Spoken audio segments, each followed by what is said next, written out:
We all know what it's like to look around at the chaos in our homes and feel absolutely defeated before we even start. The mess stresses you out. You see the piles of laundry, the dishes in the sink, and clutter on the floors, and it feels insurmountable. Friend, I need you to hear me when I say this. You are not your home. Your messy house is not a reflection of your worth, your skills, or your value. And what other people think, that's on them, not you. When you clean, don't do it for someone else. Do it because future you will thank you. Comparison steals your joy straight up. It robs you of appreciating what you have because you're too focused on what someone else is showing online. That messy house isn't just a problem to fix, it's a home to love. Hey friend, welcome back to the Domestic Daydreams podcast. We're doing a little nap chat today. Baby's napping and we're chatting, and today we're going to get real. Like, sit down with your favorite coffee mug and let's get real together, because we all know what it's like to look around at the chaos in our homes and feel absolutely defeated before we even start.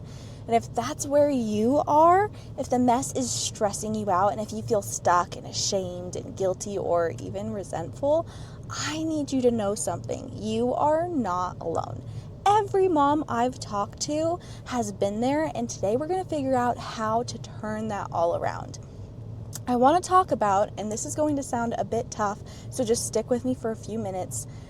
I want to talk about the 4 big ways you've probably turned your own home into a problem. But it's not what you think, because this is a shame-free space, and we're not going to just stop there. We're also going to dig into how to fix it. This is about small, practical solutions with big mindset shifts to help you step into a home that you're actually proud of. So let's get into it. All right, so maybe you've turned your home into a problem without even realizing it. And here's what I mean. We all get stuck in habits or mindsets that make things harder. But here's the good news. Once you see what's happening, you can change it. And I'm going to give you some powerful tools to help you do just that today. All right, problem number 1 is you're probably allowing the mess to stress you out. Okay, this one hits home, doesn't it? The mess stresses you out. You see the piles of laundry, the dishes in the sink, and clutter on the floors, and it feels insurmountable. And instead of taking tiny steps, your mind starts spiraling. Where do I even begin? And you feel paralyzed. Well, here's what I want you to know. Mess is just stuff. It's not a reflection of who you are. It's not a personal failure. It's just tasks waiting to be tackled. And when we take the emotion out of it, suddenly it doesn't feel so overwhelming. And what helps here is starting small. Tiny actions are where we break this downward spiral. Something I love for my Domestic Daydreams cleaning system is the idea of 5-minute miracles. These are quick tasks that can be done in 5 minutes or less. Wipe down your bathroom mirror, clear off one counter, sweep under the dining table. The magic isn't in doing the whole thing, it's in starting. And if you're really stuck, you can try this tip from my ADHD cleaning hacks, and that is to set a sleep timer on one of your favorite audiobooks or podcasts for 5 minutes. That's it. Just 5. Commit to one small task, and I promise by the time that timer goes off and stops your show, you'll already feel calmer and maybe even feel inspired to do a second task. And if you don't, that's totally okay. Now remember, action creates momentum. You don't need to clean your entire house today. You just need to clean one thing. All right, point number 2 is a biggie, and that is adding shame to the stress. It's already overwhelming to look at the mess, but then your mind goes down this rabbit hole of what if someone stops by? What if they think I'm a terrible mom? What if they see how messy my life is? Well, friend, I need you to hear me when I say this. You are not your home. Your messy house is not a reflection of your worth, your skills, or your value. And what other people think, that's on them, not you. This is where Mel Robbins' let them theory can be life-changing. If someone wants to judge your mess, let them. You can't control what they think anyway, but here's what you can control: what you think about yourself. If you're struggling to shake off the shame, here's a practical way to start. Focus on what's within your control. Replace the shame spiral with a tiny action. Start your day like I do with my Domestic Daydreams morning routine, which is to air your bed. It's literally just pulling back the covers and cracking the window for 15 minutes. Or start a load of laundry. Unload the dishwasher. These aren't actually the big scary tasks our brain makes them out to be. They're simple and grounding, and they remind you that you're capable, and they only take a few minutes. And if you want to add something to your day to help you get out of your own head, here's what I do. I press play on one of my audio-guided cleaning routines that take me through tasks step by step. Morning mess, well, I tackle it while being guided through a 1950s radio show like Father Knows Best or Dragnet. Evenings feel out of control. My Domestic Dreams evening cleaning routine features Suspense or Fibber, McGee, and Molly to make my evening reset feel practically automatic. By the end of the episode, you've not only worked through a chunk of the cleaning, but you've also shown up for yourself in a really powerful way. Oh boy, this next one hits hard. The third way you've turned your home into a problem, you make your cleaning and homemaking all about what other people feel. Maybe you're trying to earn your partner's approval by keeping a perfect house.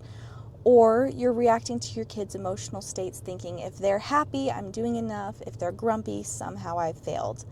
Well, friend, your efforts to clean and nurture your home are worthy regrets.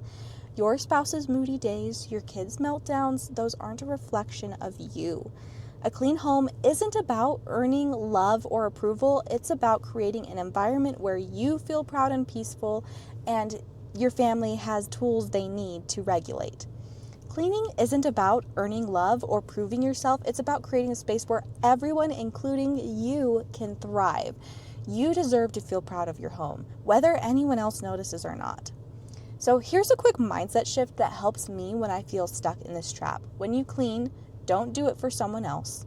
Do it because future you will thank you. And practically, routines help so much here. Following the Domestic Daydreams evening reset routine, for example, even if your partner doesn't notice you ran the dishwasher or your kids still leave their shoes in the hallway, by sticking to a system, you're reminding yourself and telling yourself that you matter and you deserve a clean house to live in. And here's a bonus tip, you can get your family in on it.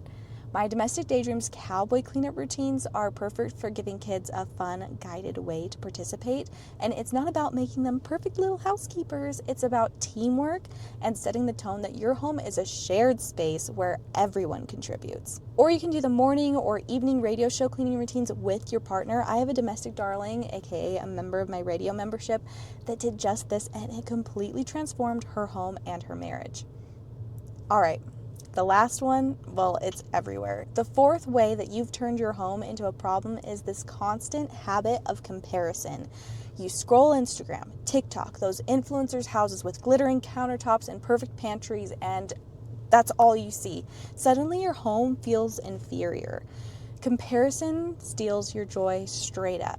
It robs you of appreciating what you have because you're too focused on what someone else is showing online. Here's the deal. You don't live in an influencer's house, you live in your house, and your home doesn't need to look picture perfect to be the safe haven that you deserve. Something I like to do when I catch myself spiraling is pause, take a second to notice a thing that I love about my home right now. Maybe it's the way the sun makes your living room feel cozy, or maybe it's something as simple as a quiet corner where you drink your morning coffee. Maybe it's the cozy couch where you snuggle your kids, even if there are toys underneath. Practically, if you're feeling overwhelmed by what should be better, just pick one improvement to focus on. You don't need to do an entire pantry overhaul because Karen on TikTok did hers. Just clear one shelf or wipe down your fridge or get just one packet of organizers. Just start with what you need now, not what some stranger expects. Okay, so we've addressed the stress, the shame, the people-pleasing, and the comparison, but what do we do now? This is where the magic happens. You start by letting go of perfection. You let them think what they think. You start small, like ridiculously small. One dish, one sock, one part of the problem at a time. Then you Domestic Daydreams Radio is the solution you probably need, with audio-guided cleaning routines featuring cozy vintage vibes, cleaning stops being the massive mental barrier that it's become. You're simply following my voice step by step. It's rhythmic, it's relaxing, and it works. And the best part is you're not just cleaning while you listen, you're creating an experience that makes homemaking feel like self-care. But if it doesn't sound like the right system for you, that's totally okay, because I care about you finding your perfect system, even if it's not mine. I have videos walking you through all the top cleaning systems on my blog and YouTube to help you find the right fit, and I'll link to them in the show notes. Overall, when you stop waiting for motivation and start letting tools like this lead the way, you realize something super powerful. That messy house isn't just a problem to fix, it's a home to love. All right, friend. Here's your call to action. Start small, release the shame, ditch the comparison, and most importantly, take action. Your house doesn't need to be perfect. You don't need to overwhelm yourself. Just lean on tools that make the process easy. If you like, press play on a Domestic Daydreams Radio episode. I've got some free episodes for you in the show notes. And whatever you do, just take one simple, doable step. I promise you the tiniest bit of progress will lead to more, and before you know it, your home will feel lighter, calmer, and like the true haven that it was always intended to be. So until next time, remember, you've got this, and I'll see you on the next Snapchat.